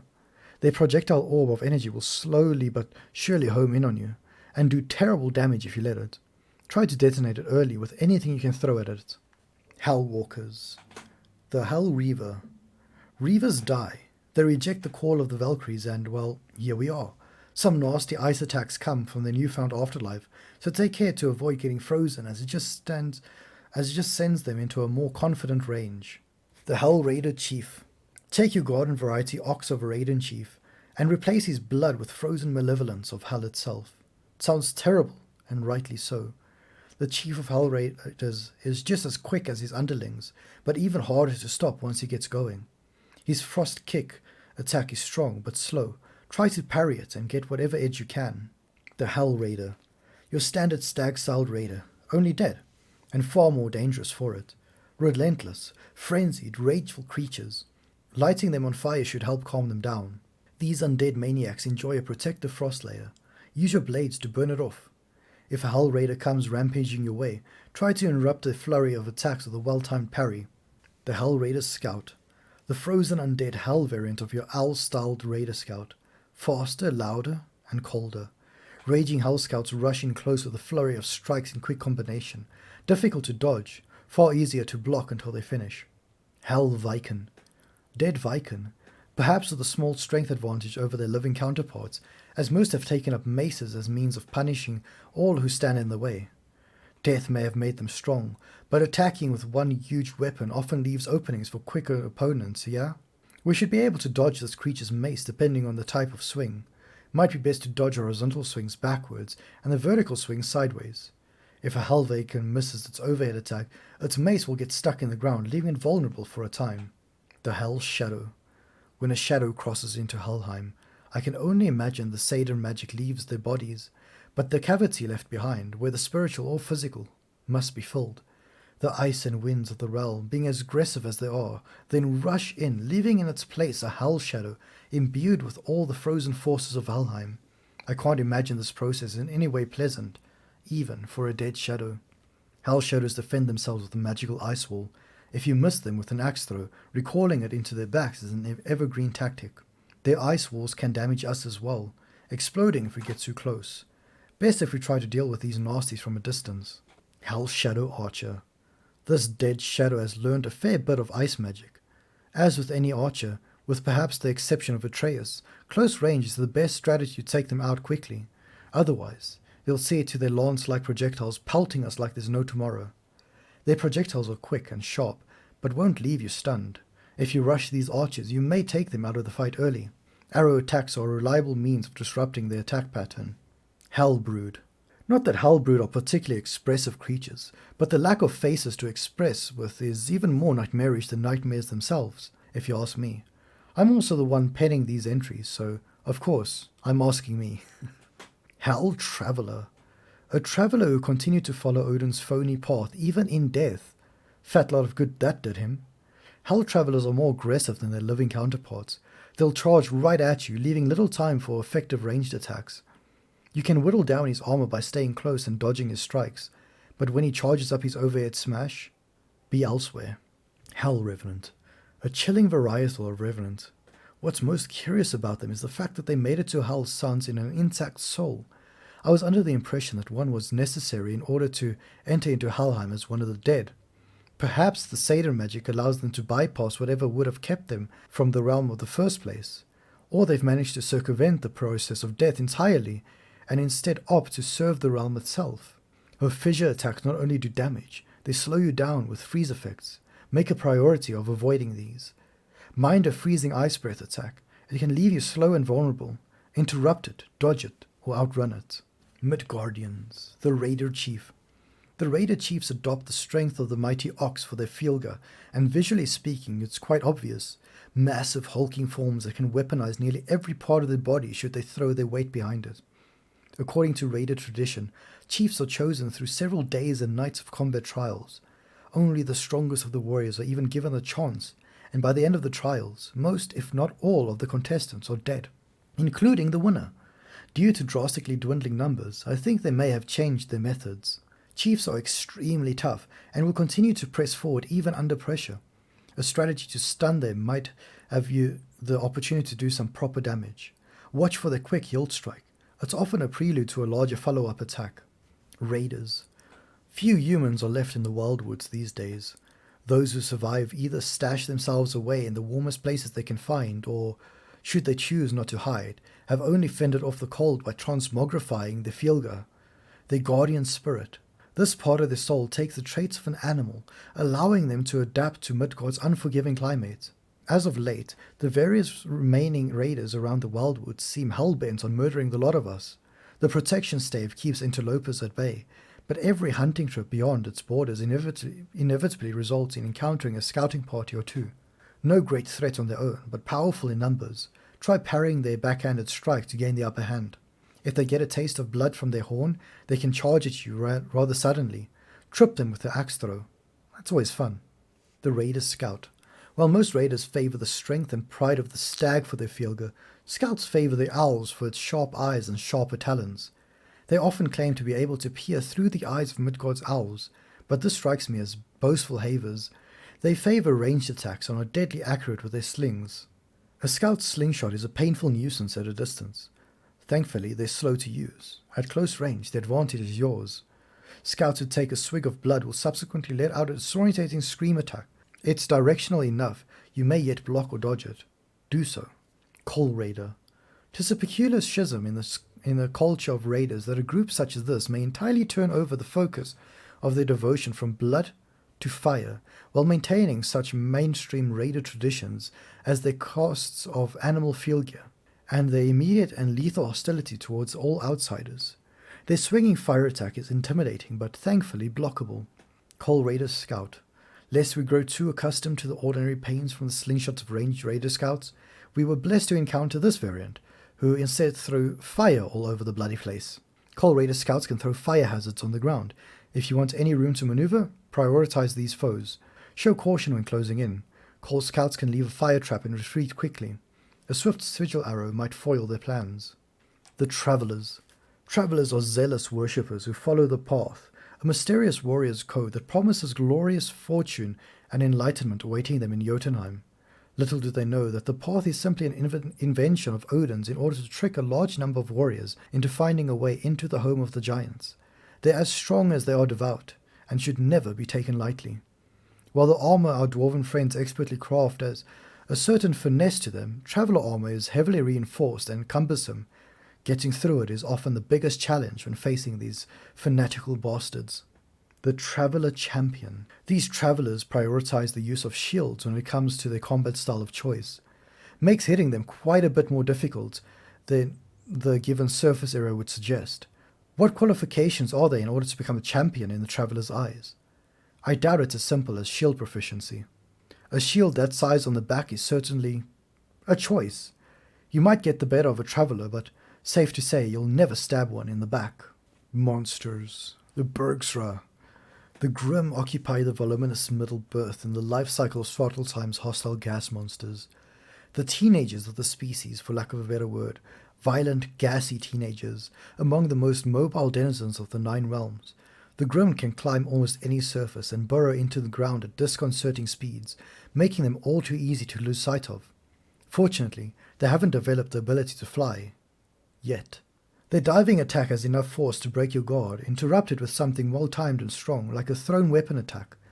Grim get frenzied with excitement when you get poisoned. Expect to hold off a rapid flurry of claw swipes until you can purge the toxicity. Accursed Grim. Weak little blighters, but they more than make up for it with poisonous projectile saliva. They're wicked fast to boot. Keeping them in view is imperative in an encounter, otherwise they'll disappear from eyesight quicker than you can say Grim, and lob snot at you from every possible angle. Unpleasant at best, deadly at worst. Striking any kind of Grim as they scramble around all fours will leave them vulnerable for a time.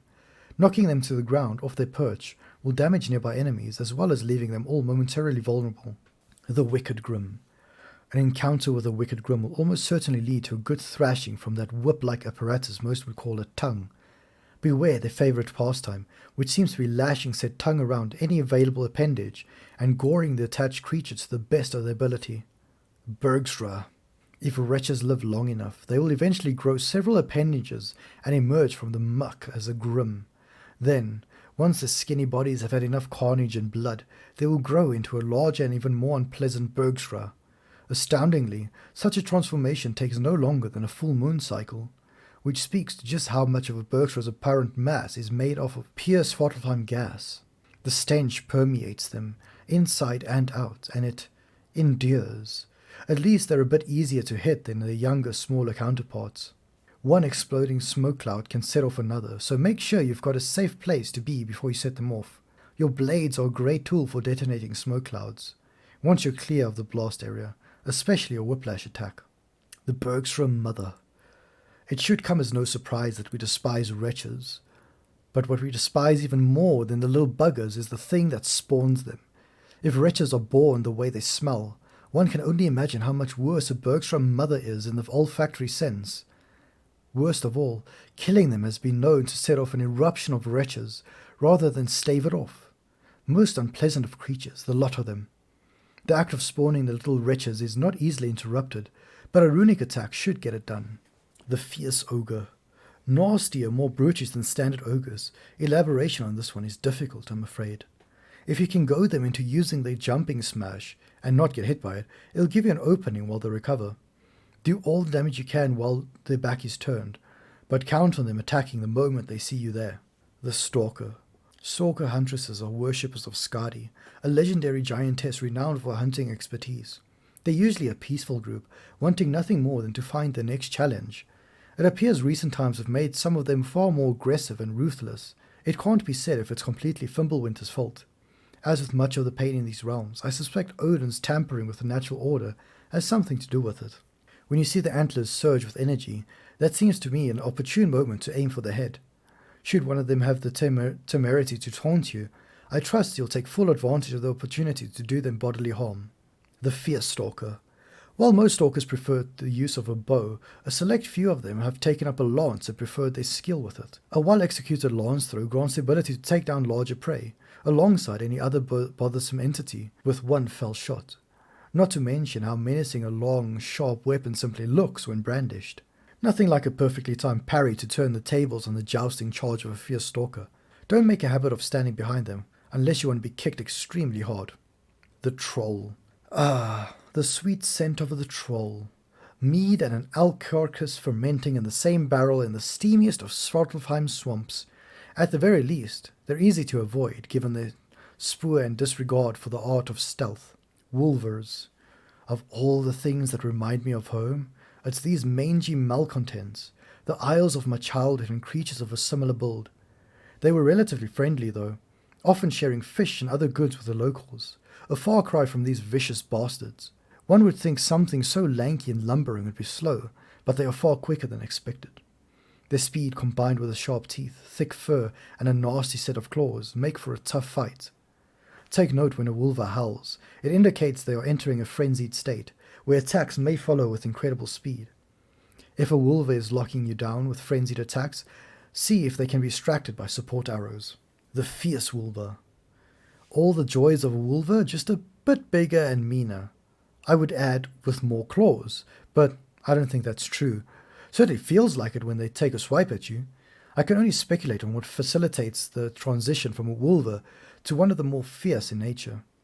Perhaps it's down to ancestry, or perhaps it's down to some ineffable law.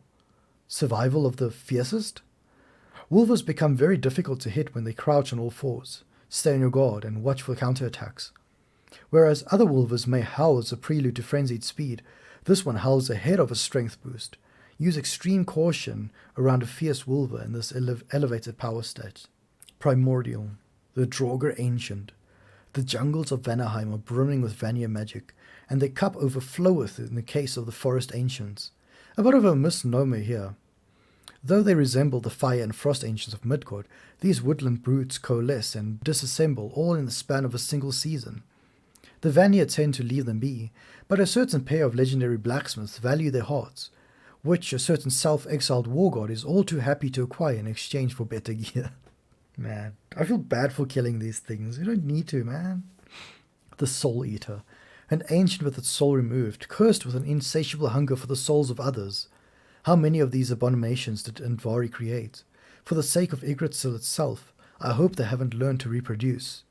Odd to see them in Vanaheim. Perhaps they were drawn all by the death that took place here. Draugr. It can be hard to picture when faced with a charging, snarling mass of fire and rock, but all Draugr were once human. Some were glory-hungry warriors who fell in battle. Others were humble farmers trying to defend their homes from bandits and other rabble. The common thread that sealed their fates was an inability to yield, even in death.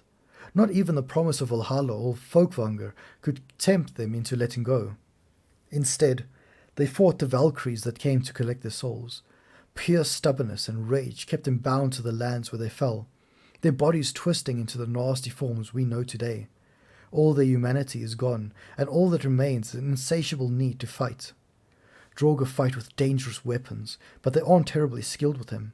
Watching their movements should make it fairly simple to dodge or block their attacks. These basic Draugr aren't notably fast or strong, so a basic arsenal of moves should suffice. Block, dodge, cut the undead buggers to ribbons. The Draugr Lord. All manner of creatures have their strongest and heaviest of the lot, and lords fill that role for the Draugr. They're bloody massive and equip themselves with heavy weapons that deal quite a lot of damage on impact, though luckily for us, that also slows them down a fair bit. Dodge them like the agile warrior you are. Their big swinging attacks are so powerful it makes blocking them difficult. It'd be easy to dodge them and counter-attack while they recover. Some lords may additionally possess the unique attributes of other Draugr varieties. Watch for where energy is built up, arms, legs, chest, whatever have you, for an idea of what you're up against. The Draugr Brute. A Draugr so sturdy and so angry that it'll explode in your face and survive to do it again. A brute's rage charges up as a fire in their belly, and I don't mean that metaphorically, mind you. Once they're full up, they can't be damaged until the energy explosively discharged, either by your attack, a ranged one if you have any sense, or by them losing patience and charging to you. Once they're charged up, keep your distance, and don't dare strike them close up, or you'll take the full brunt of the blast. Though the explosions don't damage them, they do damage any other enemies in their vicinity. Best case scenario, a brute charges up in a crowd and gives you a good throwing angle. The Draugr Guard. Draugrs aren't exactly master tacticians, but they can hold up a shield when it suits them. Makes them even more of a nuisance if you're trying to mow them down quickly. Breaking the block seems the quickest way to dispatch them. Swinging wildly won't break its guard, but if you use a shield strike, you should be able to find an opening. Parrying attacks can also break the Draugr guard. Draugr Fiend. These Draugr are fast on their feet. Not really too much else to them, although I do wonder if they were granted their swiftness before or after they become Draugr. Either way, they'll attempt to charge at the soonest opportune moment, so best to hit them off before they can get a good running start. These speedy enemies can be hard to hit. Try waiting for them to rush, then parry their attacks. Draugr Fiends stomp their feet right before they charge. Should help us spot the incoming attacks. The Draugr Warrior. Draugr who have charged their weapons with their own flaming fury. Not getting hit with such weapons should be of primary concern. Draugr warriors power up their weapon attack with a forward-moving shockwave. They have a strong attack, but it can be avoided with a swift dodge to the side. Draugr Scout. These Draugr do their damage by hurling fireballs at a distance. A terrible nuisance in groups. However, they are not the hardiest sort of undead and can be cleared out first with little effort. The Draugr Butcher. Butcher seems an apt name for a creature intent on chopping at us with two weapons at the same time. Perhaps it speaks to their manic bloodthirst in life, Or perhaps they were all skilled artisans at carving up animal meat so they feed their families. I know which one I prefer to believe, and I know which one is much more likely true. These Draugr use their weapons well. We'll need to be ready for a flurry of attacks. They like to use their two weapons to attack in combination, but their flow can be disrupted by parrying their attacks. The White. Furious, sentient magic, united by singular purpose. The destruction of life. A natural defense response, considering life has given way to Ragnarok. A White is created when a group of 3 wisps converge into one whole angry creature. If we come across 3 wisps as they are converging, it is quite possible to disrupt the process. No need to add how strongly I recommend doing so, but every little nudge helps. Killing a White splits it into wisps, so don't let up until you finish it off with a lot of them. Some explosive lightning attacks can be interrupted, others can be parried. Stay alert and note the difference. The Dodor White. It makes sense that they are Asgardian wisps committed to destroying the inconveniences with Bifrost energy. When 3 of them combine, they make an even angrier White committed to destroying its inconveniences with Bifrost energy. A Flame Phantom. Just like the Frost Phantom, but with fire. Focus on hitting its runic core first in order to stun it. That will give you an opening you need to attack with runic springs from which it draws its power. Those overhead slam attacks leave fiery hazards behind. Keep moving. The Frost Phantom. While a single runic spring can leak enough magic to create wisps, multiple springs can summon something far deadlier. The chaotic power that these springs draw from can manifest into a creature that is both awe-inspiring and terrifying. As long as those runic springs remain intact, a phantom will continue to draw magic from them to feel its continued existence. If you can strike the runic core while it's glowing, you may stagger the creature and give yourself a chance to run in for some uncontested melee damage. When it sends a shockwave out in all directions, no use trying to evade it. Get your shield up. The Wisp. A herald of impending destruction, if ever there was one. The runic magic that flows through the 9 realms is a delicate system. In times of peace, the magic is calm, like a perfectly still lake in the absence of wind. But even the slightest disturbance is enough to cause ripples, and I can't think of a greater disruption than Ragnarok approaching.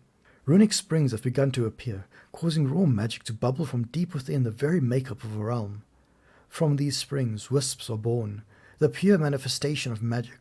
With Fimbulwinter upon us, it's no wonder we're encountering more of these little pests by the day. Be wary, though. These may be easy enough to manage in small numbers, but they can quickly overwhelm even a seasoned warrior. What's more, they can fuse together to become whites. Ephemeral beings that can't be hit by most attacks. They need to be locked down with a runic arrow before they can be attacked.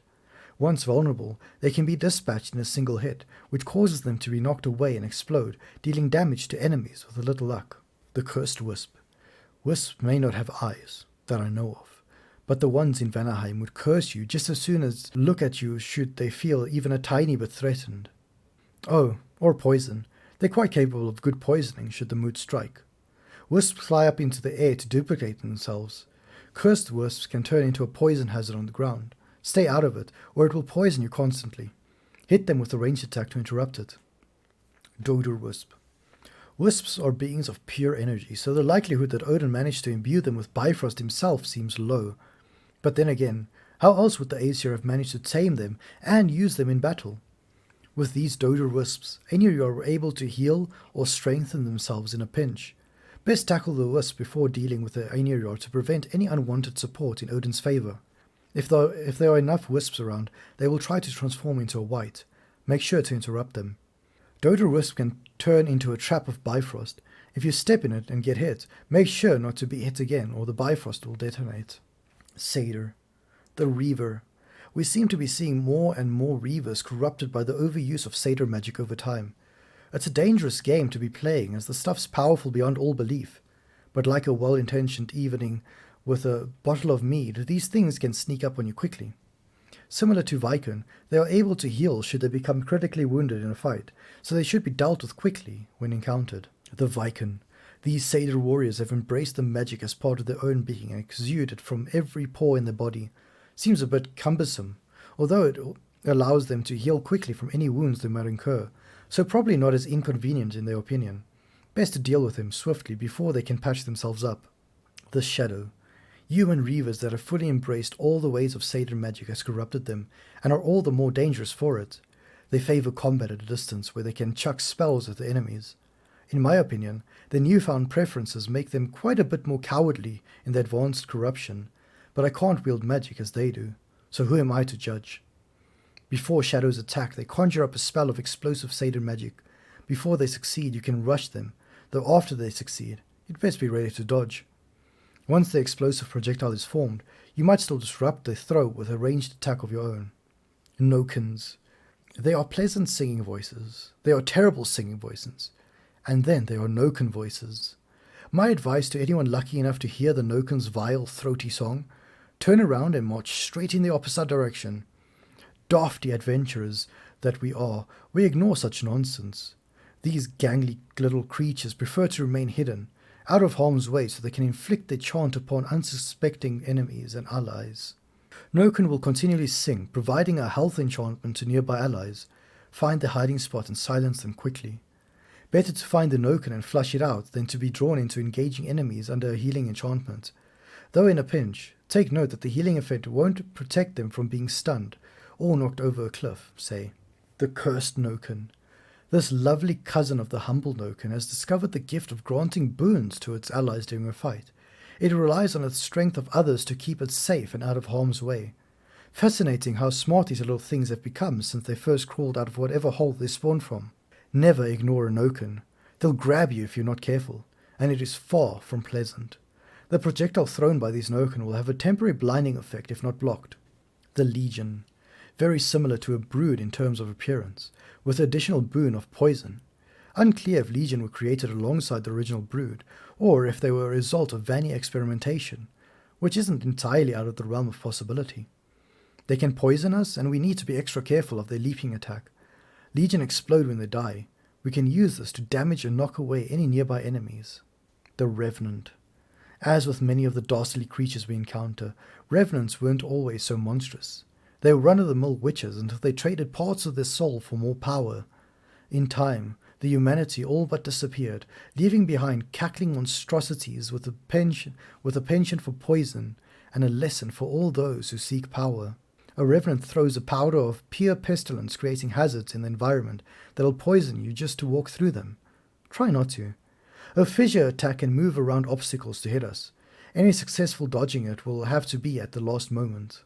The Revenant Hag, a witch who's traded away damn near every last piece of her soul to practice Satan magic, with the added bonus of being able to summon allies to aid her in an instant. One day I'd like to have a sit down and ask if they felt the price of the humanity was ultimately worth it. There's nothing worse than a trade you can't take back after seeing less than satisfactory results. I imagine they feel fairly confident. Until they meet you, brother. Interrupt her effort to summon nightmares before it's too late, to avoid being overrun with damnable things. And that, my friends, is all of the Codex. We went through the lore, the Bestiary, and I hope you enjoyed it and learned something new about all of the creatures and the people of God of War Ragnarok. Thank you guys so much for watching this video. I really do appreciate it. Hit the like button if you enjoyed it. Subscribe if you want to see more. This will be my last video on God of War Ragnarok for the time being. I might do some challenges and stuff in the future, maybe. We'll have to wait and see about that. Thank you to my patrons for supporting me. Your support means the world to me. And if you guys want to become a patron yourself and get early access to all of my videos that I post, hit the link tree below in the description. And yeah, you can sign up there. And I'll see you guys in my next video.